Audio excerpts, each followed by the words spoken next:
요즘 제 안에 자주 제 마음을 두드리는 생각이 있습니다. 그건 뭐냐면 뭘까요? 궁금하시죠? 네. 그건 일희일비하지 말자입니다. 일희일비가 뭐예요? 한 번 기뻐하고 한 번 슬퍼하는 거예요. 일희일비. 그러니까 어떤 일에 있어서 막 좋다고 기뻐할 일도 아니고 기뻐해야죠. 근데 그게 마치 내가 이룬 것처럼 막 자기 사랑에 자기 의죠. 내가 이 정도 하는 사람인데 뭐 이렇게 내가 했지 뭐 이렇게. 또 자기 사랑은 뭐예요? 나 이렇게 이렇게 할 수 있는 사람이야. 이렇게 사람들이 좀 나를 알아주기를 바라고 이렇게 하지 말자. 또 일비는 뭐예요? 그냥 어떤 슬픈 일을 만났는데 땅이 꺼져라, 이제 세상 끝난 것처럼, 그냥 아무 소망이 없는 것처럼 그냥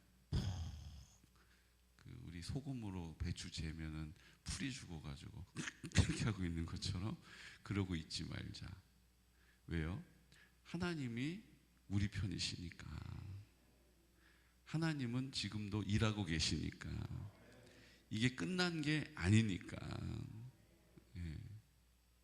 그래서 저는 기뻐할 일이 딱 생기면 이걸 막 너무 좋아요 이러다가 또 갑자기 다음날 가면은 몰라 나 그냥 죽고 말지 뭐 이제 이런 거 말고 그냥 하나님이 하시는 일을 신뢰하기 때문에 모든 일을 볼 때 하나님 감사해요, 기뻐요.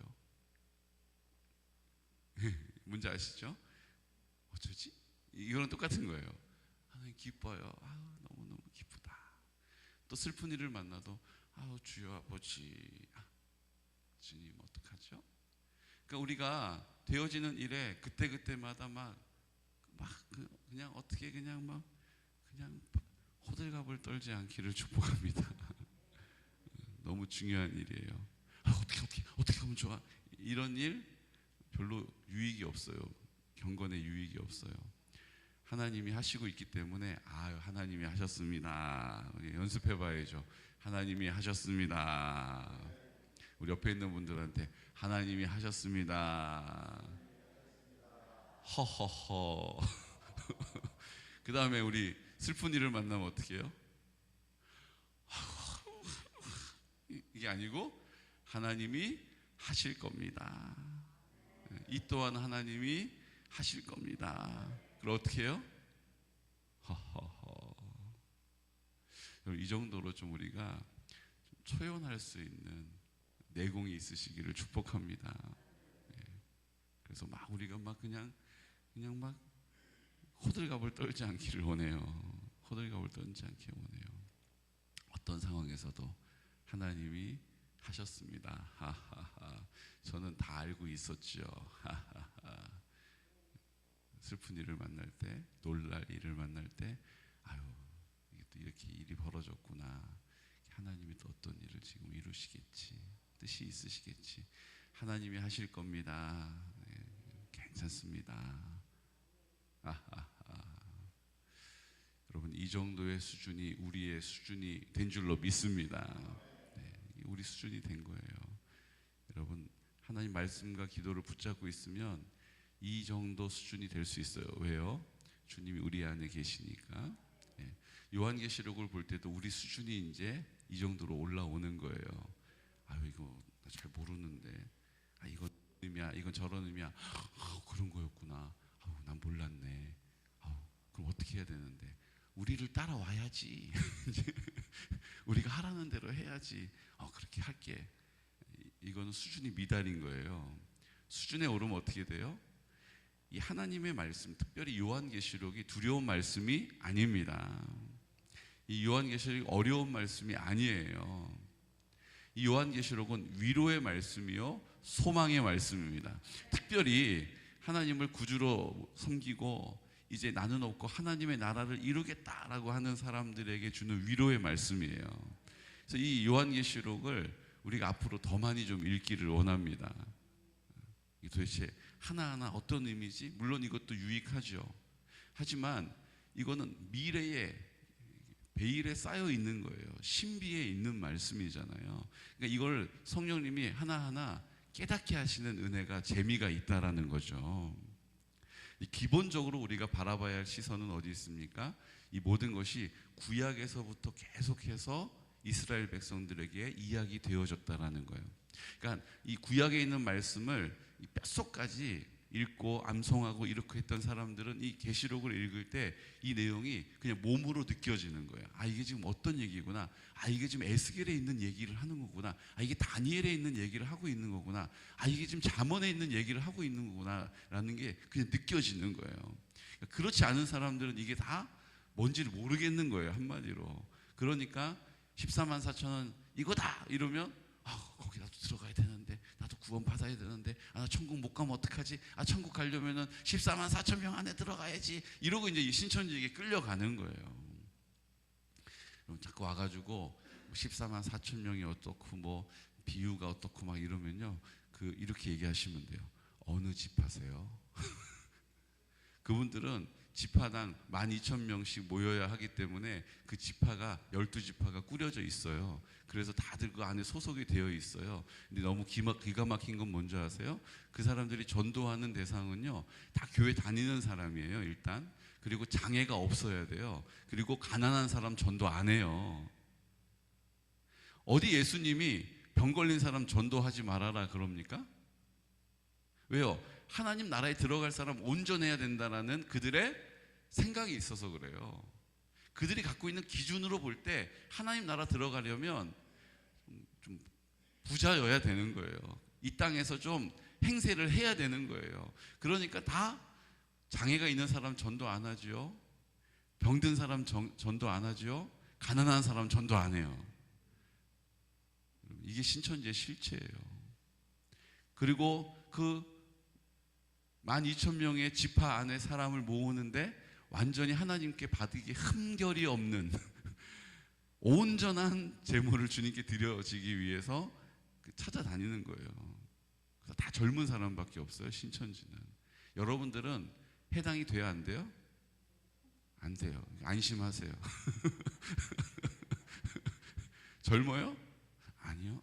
부자예요? 아니요. 무릎 아파요? 예. 땡! 허리 아파요? 네. 땡! 여러분, 얼마나 이게 참 이 마지막 때 요한계시록 우리가 두려워하고 자신 없어 하니까 사탄이 이단들을 통해서 우리의 마음을 빼앗아가 버리는 거예요. 여러분, 우리의 마음은 주님께 드려지는 것입니다. 우리 마음은 내 것이 아니라 주님의 것입니다. 하나님의 나라를 소망하는 거예요. 자, 나팔을 불고 있어요. 처음에는 인을 떼요. 누가 인을 뗍니까? 어린 양이 인을 떼잖아요. 여러분, 어린 양이 인을 떼는 게 뭐가 의미가 있어요? 여러분, 그 인을 떼는 사람이 주인인 거예요. 여러분, 편지를 누가 뜯어봐요? 주인이 뜯어보잖아요. 그러니까 편지를 뜯어보는 사람이 주인인 거예요. 그 두루마리 구원의 주인은 누굽니까? 그 구원의 주인공은 누구예요? 그 인을 떼는 사람, 그 봉해져 있는 인을 떼는 사람이 주인인 거예요. 그 두루마리의 주인은 어린 양 대신 예수님이십니다. 그리고 그것을 보여주는 거예요, 우리에게. 예수님이 그 구원의 이름이다. 예수님에게 구원이 있다라는 것을 보여주는 거예요. 나팔은 뭡니까? 이스라엘 백성들에게 나팔을 뿌 부는 건요, 우리는 나팔 불면은 뭐 생각나요? 남자분들은 군대에서 기상 나팔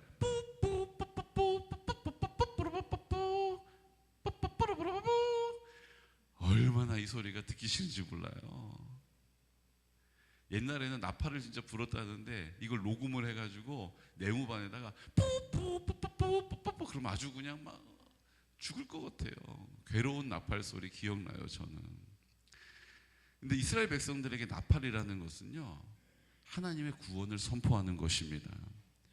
이스라엘 백성들이 이 대목을 읽을 때 나팔 분다 할 때 우리는 나팔 불 때 나의 이름 이 정도잖아요. 근데 이스라엘 백성들에게 나팔을 분다라는 것은 기드온의 나팔을 의미하는 거예요.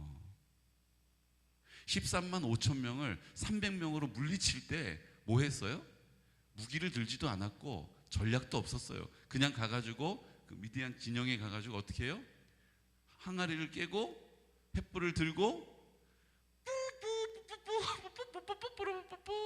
나팔 분 거밖에 없어요. 근데 하나님께서 그 13만 5천 명을 진멸해 버리시잖아요. 그러니까 우리의 구원에 우리가 우리를 위하여 힘쓰고 열매 맺는 것과는 비교할 수 없는 구원의 능력이 나팔에 있다는 거예요. 그럼 나팔 언제 또 불었습니까? 여리고성 지나갈 때. 여러분 7번 돌고 그 다음에 마지막 날 7번 하루에 7번 돌고 뭐 했어요? 나팔을 여리고성을 향해서 불었단 말이에요. 그들이 한 거는 뭐예요? 그 이해가 안 되는 그 해서 뭐 하나 싶은 여리고성 하루에 한 바퀴 돌고 마지막 날 7바퀴 돈 거밖에 없잖아요. 근데 하나님이 그 모든 구원을 이루시고 완성시키시는 거예요. 기도원의 군사들이 300명이 13만 5천 명을 대하여서 어떤 전술과 어떤 무기를 사용한 게 아니잖아요. 그냥 믿음으로 나팔을 분 거예요. 하나님이 나머지 일은 다 책임져 주신 거예요. 그러니까 우리의 작은 순종의 태도를 통해서 하나님은 그것과는 비교할 수 없는 구원의 역사를 나타내신다는 것을 이스라엘 백성들이 체험적으로 구약에서부터 신약까지 이 성경을 계시록을 읽을 때 딱 깨닫게 되는 거예요. 우리도 깨달으시기를 축복합니다. 구원은요, 나의 작은 순종을 통하여 오병이어를 통하여 이건 있을 수 없는, 상상할 수 없는, 비교할 수 없는 놀라운 열매를 우리에게 맺게 하시는 것입니다. 그 열매는 구원의 열매예요. 하나님의 나라가 이 땅 가운데 임하는 것입니다. 여러분 5천 명 먹고, 그것도 남자만 계수했을 때 5천 명이니까 한 2만 명이 먹고 남을 수 있는 능력은 우리에게 나오는 게 아니에요. 하나님의 나라, 하나님의 공급하심, 하나님의 돌보심이 그곳에 있기 때문입니다. 300명이 아무리 잘 싸워도 13만 5천 명 이길 수 없어요. 아무리 좋은 무기를 갖고 있어도 그 폭이 20m가 넘는 여리고성을 무너뜨릴 수는 없다고요. 하나님은 하십니다. 그래서 우리가 고백하는 거예요. 하나님이 하셨습니다. 하하하. 아, 진짜 대단하셔. 이게 우리가 할 일이라고요. 하나님을 인정하는 거예요. 하나님을 인정하는 거예요. 하나님은 그런 하나님이 날 사랑하시거든. 그래서 날 사랑하셔서 그 일을 하신 거야. 아유, 난 이렇게까지 하실 줄 몰랐네. 하하하. 이게 우리의 고백이 돼야 되는 거예요. 아유, 어떡하지? 아유, 또 하나님이 하실 거야. 뜻이 있으신가 보네. 나는 몰라, 그거를 안 보여. 근데 나는 믿어. 그래서 하나님이 하실 것을 믿음의 눈을 들어서 보고 있어. 하하하. 지금 이루고 있을 때가 아니잖아. 지금 이루고 있을 때야. 믿음의 자리를 지켜야 돼. 여러분, 하나님은 하십니다. 어떻게 해요? 우리가 나팔 불면 되는 거예요. 그 일을 우리에게 드러내시면서 지금 7인을 떼고 나서 이 땅 가운데 환란이 임해요. 전쟁이 임해요. 죽음의 공포가 있어요. 음부의 권세가 임해요. 이런 것들을 우리에게 보여주셨잖아요. 이게 동일하게 다른 시각에서 똑같이 나팔을 불 때마다 일어나는 거예요. 재앙이 임하게 되고요. 그들에게 사망 권세가 임하게 되고요. 그들이 낙심하게 되고요. 그들이 슬퍼하게 되고요. 그런 지금 마지막 때 일어날 징조들, 재난의 소식들을 우리에게 또 보여주는 거예요. 그 중에 하나가 뭡니까? 오늘 2절, 그가 무주갱을 여니 그 구멍에서 큰 화덕의 연기 같은 연기가 올라오매 해와 공기가 그 구멍의 연기로 말미암아 어두워지고 또 황충이 연기 가운데로부터 땅 위에 나오매 그들이 땅에 있는 전갈의 권세와 같은 권세를 받았더라. 출애굽할 때 포로된 우리들을, 이스라엘 백성들을 출애굽시키셔서 가나안 땅으로 인도하실 때 일어났던 10가지 재앙을 연상하게 되는 장면이 나와. 메뚜기 재앙이죠. 메뚜기 재앙, 8번째 재앙인데, 메뚜기 재앙을 통해서 그 애굽 사람들이 하나님의 하나님 되심을 깨닫게 됩니다. 마지막 때에 이루어질 징조라는 거예요. 이 재앙을 통해서 정말 하나님 말씀이 이루어지고 있구나, 정말로 전쟁 소식을, 기근 소식을 들으면서 지금 하나님의 말씀이 성취되고 있구나라는 것을 사람들이 알게 된다는 것입니다. 그때 우리가 해야 될 일은 뭐예요? 이 마지막 때에 회개하고 돌아오는 것입니다. 그게 어떤 의미인지를 하나하나 그냥 연구하고 조사하는 것도 유익하겠지만, 우리가 알아야 될 것은 뭐예요? 이런 여러 가지 재앙들이 일어날 때에 우리가 하나님 앞에 믿음의 자리를 지켜야 하고, 주님이 함께 하시면 그 분향단을 통하여서, 번제단을 통하여서 분향단으로 가서 예수님을 통하여서 우리가 하나님 앞에 기도함으로 하나님이 우리 가운데 그 놀라운 구원의 역사를 이루어 가신다라는 거예요. 6번째 나팔을 불고 나서 7번째 나팔 불기 전까지 또 잠잠히 기다려지는 시간이 있어요. 빨리 그것을 불지 않고 중간에 어떤 사건들이 지금 벌어지고 있어요. 이 사건은 뭡니까? 6번째 인을 떼고 7번째 인을 떼기 전까지 주님께서 그것을 기다리시고 기회를 주시는 것처럼, 똑같이 나팔을 부는 일에 있어서도 1번, 2번, 3번째 나팔, 4번째 나팔, 5번째 나팔, 6번째 나팔 그냥 쭉 이어서 불고 우리의 가운데 일어나고, 7째 마지막 나팔 불 때는 시간이 어떻게 돼요? 보류가 되는 거예요. 주님은 우리가 돌아오기를 또 기다리고 계시는 것입니다. 그러니까 주님의 마음을 여기서 읽을 수가 있어야 돼요. 주님의 마음이 여기에 있다라는 것입니다.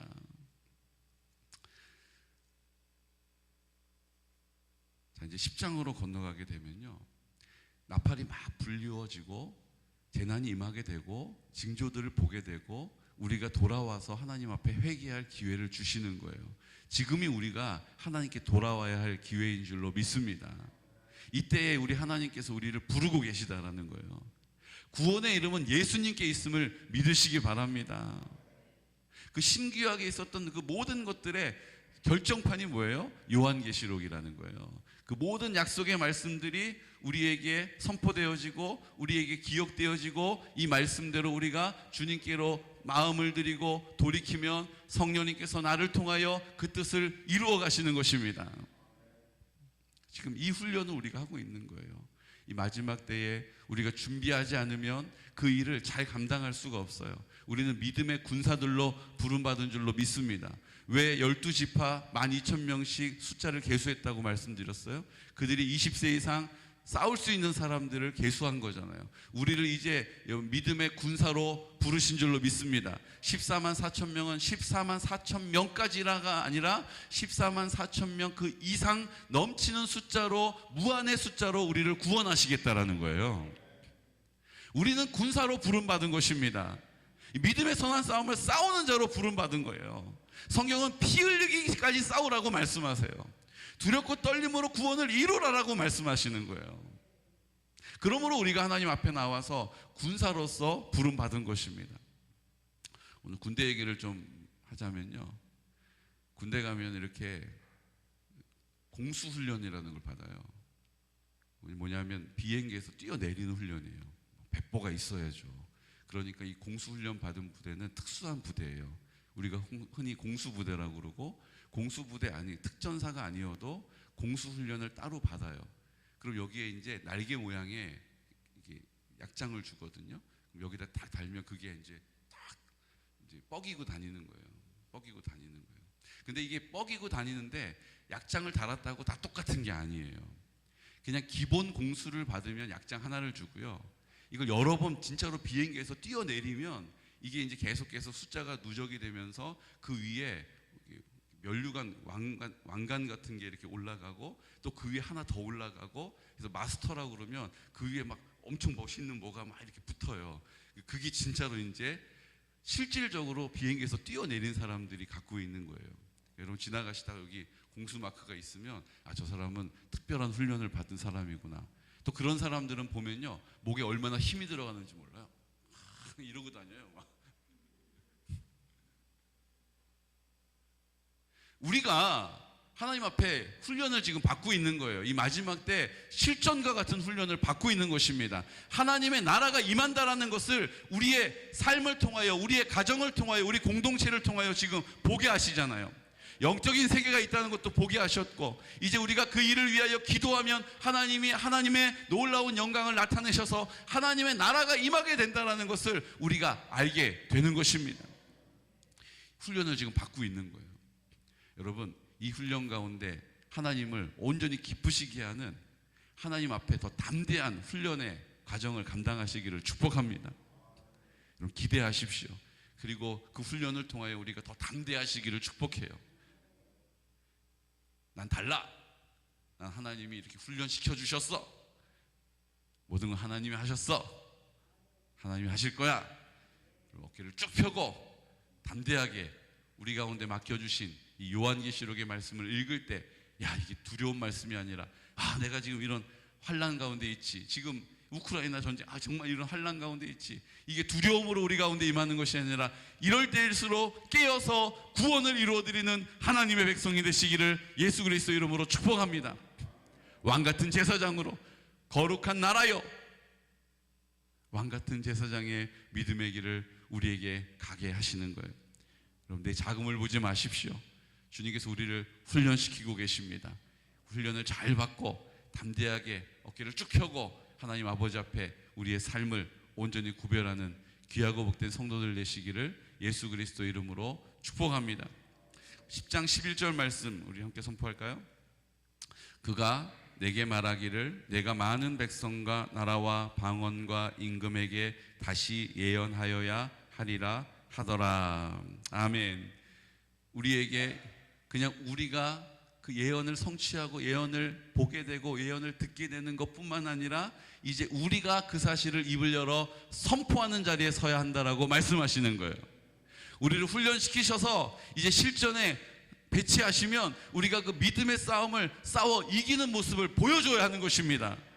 상황은 그렇지 않아도, 환경은 그렇지 않아도 우리 공동체가 함께 믿음의 방패를 들고 믿음의 선한 싸움을 싸워서 주님의 승리를 우리를 통하여 나타내는, 입을 열어 그 승리를 선포하고 입을 열어 하나님의 나팔이 되어드리는 귀하고 복된 성도들 되시기를 예수 그리스도 이름으로 축복합니다. 연습해야죠. 하나님이 하셨습니다. 하하하. 이게 무슨 당나라 군대 같이 왜들 이러십니까? 하나님이 하실 겁니다. 괜찮아요. 아멘. 이 시간 다 같이 기도 드릴 때 우리 믿음의 선포를 드립시다. 나팔을 봅시다. 우리가 예언해야 될 것이라고 말씀하십니다. 하나님이 하실 것이다라고 예언하는 것입니다. 하나님이 하셨다라고 선포하는 것입니다. 이제 요한계시록에 되어지는 모든 일들은 구약과 신약을 통하여 하나님이 하셨던 놀라운 일들을 우리에게 다시 한번 정리해 주시고 우리 가운데 다시 한번 생각나게 하시고 이제 그 말씀을 굳게 붙잡고 믿음의 자리에서 순종의 태도를 가지고 오병이어와 같이 보잘것없는 것이지만 하나님 아버지 앞에 횃불을 들고 이 뭐하는 짓인가 싶은 항아리 안에 횃불을 숨기고 나팔을 불어 하나님의 그 구원을 이루어가는 주님의 동역자 되기를 원합니다. 하나님 아버지, 여리고성 7바퀴 돌고 하루에 7번 도는 것이 무슨 의미가 있는가? 이거 해서 뭐하나? 우리의 생각에 이끌리지 않고 순종함으로 입을 열어 나팔을 불었을 때 주님의 놀라운 구원의 역사가 이루어졌습니다. 주님, 이제 우리에게도 그 하나님의 나라의 역사를 보게 하여 주옵소서. 하나님의 나라의 구원을 보게 하여 주옵소서. 하나님의 영광을 나타내 주옵소서라고 이 시간 나사렛 예수 그리스도 이름으로 선포하면서 주여, 나도 그 믿음의 승리가 있기를 원합니다. 성령으로 충만케 하여 주옵소서. 간구하여 기도하겠습니다. 주여, 주여.